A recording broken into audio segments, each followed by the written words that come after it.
మాటలు వస్తున్నాను. ఆ రోజు అనుకుంటే నేను చెప్పిన అన్న నాకు నా భార్య ప్రెగ్నెంట్ ఉంది అన్న.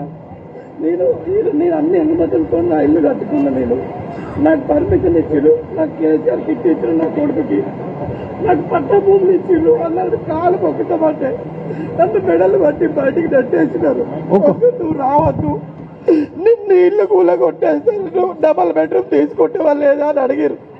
సార్ నా కొడుకు ప్రెగ్నెంట్ ఉంది, 9 months ప్రెగ్నెంట్ ఉంటే భయపడి నేను భయపడి నా వైపుని ఒక ఇట్లా కిరాయి పెట్టేసి వచ్చిన సార్. నేను ఆ రోజు నేను వద్దు అన్న కూడా నన్ను ఒక రూమ్ లో తాళం వేసి నన్ను బయటికి రానియకుండా చేసి నన్ను భయపడి కిరాయి తెచ్చుకున్నా. నేను నాకు ఏమి ఇచ్చింది అన్నకి కాంగ్రెస్ గవర్నమెంట్ నాకు ఏమి ఇచ్చిందంటే నా ఇళ్ళ కూల కొడుతుందా, నా ఇళ్ళ కూల కొట్టి నువ్వు ఇక్కడ మూసీ సుందరీకరణ చేసుకోమంటే గత ప్రభుత్వం కేసీఆర్ గవర్నమెంట్ చేసుకోలేదా మూసీ సుందరీకరణ?